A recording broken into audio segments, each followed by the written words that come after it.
ሰላም እንዴት ናችሁ? ዛሬ ደግሞ ተወዳጁን የአረቦችን ምግብ ቡጣጥ ኮራ የሚባለውን ምግብ እሰራላችኋለሁ። ከምወዳቸው ምግቦች ውስጥ ዋነኛው ማለት ይቻላል። በጣም ነው የምወደው እና እንዴት እንደምሰራ አሳያችኋለሁ። በጣም የሚጣፍጥ ቆንጆ ቴስት ያለው ነው። ለእራት ወይም ለመክሰስ የሚሆን ቀለል ያለ ምግብ ነው። እስከ መጨረሻው ተከታተሉ። ወደ አሰራሩ ከመሄዴ በፊት ፕሮፋይሌ ስር ቢዮ ላይ የዩቲዩብ ቻናሌ ሊንክ አለ። እንዲሁም ደግሞ ሊንኩ ማይከፍትላችሁ ደግሞ የዩቲዩብ የፕሮፋይሌ ስም ጽፌላችኋለሁ። በዛ ላይ በመግባት ማግኘት ትችላላችሁ ቻናሌን። በጣም ብዙ ጠቃሚ የሆኑ ቪዲዮዎችን ሰርቻለሁ። በዛም ደግሞ ላይክ፣ ሰብስክራይብ እያደረጋችሁ አበረታቱኝ። እሺ ወደ አዘገጃጀቱ ስንሄድ በመጀመሪያ እሳታችን ካበራን በኋላ መጥበሻችንን እንጥዳለን። ከዛን የገበታ ቅቤ 1 ሾርባ ማንኪያ የሚሆን እንጨምራለን። በጣም ትንሽ ዘይት እንጨምራለን። እዚህ ጋር ቅባቶቹ መብዛት የለባቸውም፣ በኋላ ላይ ጥሩ አይመጣም። ምግቡ ላይ ከላይ ስለሚንሳፈፍ ማለት ነው፣ ሲበዛ ጥሩ አይደለም። ስለዚህ 2 ራስ ሽንኩርት ደግሞ እንደዚህ እንደምታዩት ሽርምሪ ወይ ደግሞ በቁመት የተከተፈ እንደዚህ እንጠብሳለን። ልክ ከለሩ እንደዚህ ወርቃማ እስኪሆንልን ከጠበስን በኋላ 1 ሾርባ ማንኪያ የሚሆን የተፈጨ ነጭ ሽንኩርት ወይም 5 ፍሬ ወይ 6 ፍሬ የሚሆን ያህል ጨምር ያለው ማለት ነው ነጭ ሽንኩርት። ከዛን አንድ ላይ አሁንም እጠብሰዋለሁ። ከዛን የሚያስፈልገን የዶሮ ስጋ ነው። በመጀመሪያ ዶሮውን ቆንጆ አርጌ ካጠብኩኝና ካጸዳው በኋላ እንደምታዩት በዚህ መልኩ ከትፌው በቁመቱ እንደምታዩት እንደዚህ ረዘም አድርጋችሁ ነው መክተፍ ያለባችሁ። ከዛን በሎሚ ዘብዝፌ አስቀምጬ ነበረ። ከዛን እንግዲህ እየጠበስነው ነጭ ሽንኩርትና ሽንኩርቱ ላይ ጨምረን ዶሮው ከለሩን እስኪቀይር ድረስ ለ2 ደቂቃ ወይ ለ3 ደቂቃ ያህል በዚህ መልኩ እንጠብሰዋለን ማለት ነው። በዚህ መልኩ ቆንጆ አድርገን ከጠበስን በኋላ የሚያስፈልገንን ግብአት እንጨምራለን። ምንጨምረው ካሮት እንደዚህ በቁመቱ የተከተፈ ሳሳ አድርገን በረጅሙ እንከትፋለን። እንዲሁም የፈረንጅ ቃሪያ 1 ነው የተጠቀምኩት፣ የማያቃጥለው ማለት ነው። ካሮታችሁ ትናንሽ ከሆነ 2 መጠቀም ትችላላችሁ። የኔ ትልቁ ስለሆነ ነው 1 የተጠቀምኩት። ካሮትንና የፈረንጅ ቃሪያውን ከጨመርን በኋላ አሁንም አንድ ላይ ለ2 ደቂቃ ያህል እንደዚህ እየከደንን እናበስላለን፣ ምንም ሳንጨምር። ከዛን የሚያስፈልገንን ቅመማ ቅመም እንጨምራለን። የተጠቀምኩት ቅመማ ቅመም 1 የሻይ ማንኪያ የካሪ ፓውደር፣ ግማሽ የሻይ ማንኪያ ፓፕሪካ፣ ግማሽ የሻይ ማንኪያ ከሞን፣ እንዲሁም ደግሞ ሩብ የሻይ ማንኪያ ብላክ ፒፐር ወይ ደግሞ ቆንደ በርበሬ እና ጨው ደግሞ መጠናችሁ ነው የምትጨምሩት ማለት ነው።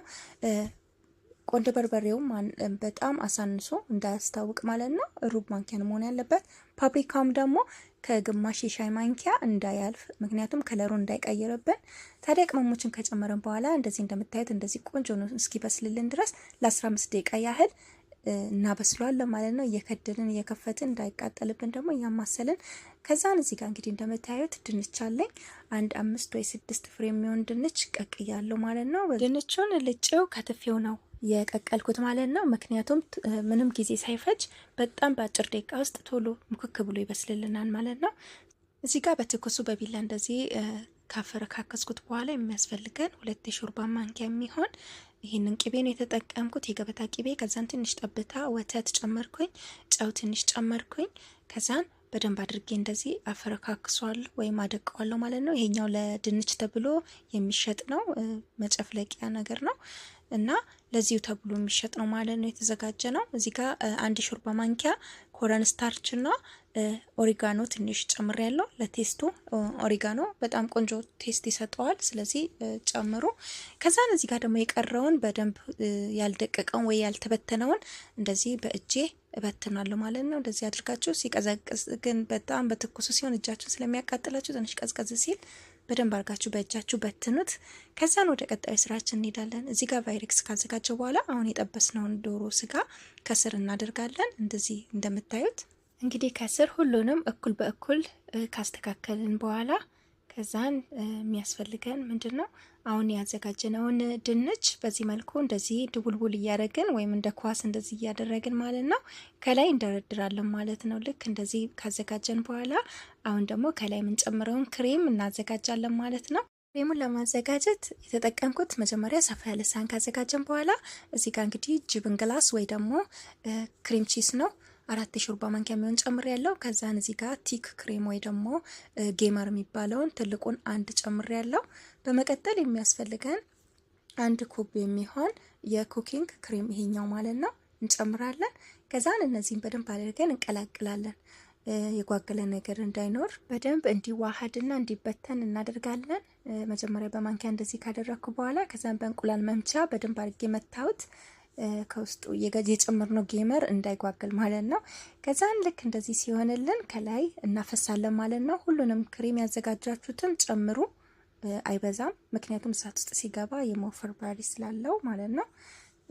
ከዛን ልክ እንደዚህ ከላይ ከጨመርኩኝ በኋላ የሚያስፈልገን የቺደር ቺስ ያስፈልገናል ከላይ ማለት ነው። እኔ የተጠቀምኩት የጣሳውን ማለት ነው። ይሄኛውን የተጠቀምኩት ፍቅፍቄው ነው ማለት ነው። ከዛን እንደዚህ ከላይ አድርጋለሁ። ከዛን የሚያስፈልገን ደግሞ ኦሪጋኖ ነው። ኦሪጋኖ ቆንጆ ጣዕም እንዲኖረው እንዲሁም ደግሞ ቆንጆ ሽታ እንዲኖረው ያደርጋል ማለት ነው። ከዛን ለቴስቱ በጣም ጥሩ ስለሆነ ኦሪጋኖ ከላይ እንደዚህ ካደረኩኝ በኋላ ኦቨን ውስጥ አስገባዋለሁ። 180 ዲግሪ ላይ አድርጌ መጀመሪያ ከስር አበራና ለ10 ደቂቃ ያህል ከስር ብቻ አበራለሁ። ከዛን ከ10 ደቂቃ በኋላ ደግሞ ልክ መፍላት ሲጀምር ነው ከስር መንተክተክ ሲጀምር፣ ከዛን የስሩንም ሳላጠፋ ከላይ አበራለሁ። ከላይ ልክ እንደዚህ ሲቀላልን ከሳት ላይ እናወርዳለን ማለት ነው። ታዲያ እንደምታዩት ቡጣት ኮራ ማለት ይሄ ነው። በጣም ነው የሚጣፍጠው። እንደምታዩት ከለሩም በጣም ነው የሚያምረው። በጣም ተወዳጅ ነው። በአረቦች በጣም ተወዳጅ የሆነ ምግብ ነው። ይህን ምግብ ሁሉም ሰው በፍቅር የሚበላው ምግብ ነው። እንዲሁም ደግሞ ራት ሰዓት ላይም አይከብዳችሁም። ስትበሉት በጣም ቀለል ያለ ምግብ ነው እና በተለይ ለራት ሰዓት ላይ ብታዘጋጁ ይመረጣል። እና ይህን የመሰለ ቡጣት ኮራ እንግዲህ ሰርታችሁ እንደተለመደው ኮሜንት ላይ አሳየኝላለሁ። ነገር ግን ማወቅ ያለባችሁ ጨው ስትጨምሩ በጣም ትንሽ አድርጋችሁ ጨምሩ። ጨው ከበዛ ለመብላት ይከብዳል ማለት ነው። ምክንያቱም ጨው ሩብ የሻይ ማንኪያ ከጨመራችሁ በቂ ነው። ከዛ በላይ የሚያስፈልጋችሁ ከሆነ እያያችሁ ትጨምራላችሁ። መጀመሪያ ላይ ስትጨምሩ ጨው ሩብ የሻይ ማንኪያ አድርጉ።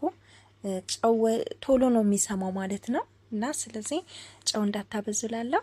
እና ጓደኞቼ እንግዲህ የዛሬው ቪዲዮ ይህን ይመስላል። እስከ መጨረሻ ስለተከታተላችሁ አመሰግናለሁ። በቀጣይ በሌላ ቪዲዮ እስክንገናኝ ሰላም ሁኑልኝ። ባይ ባይ።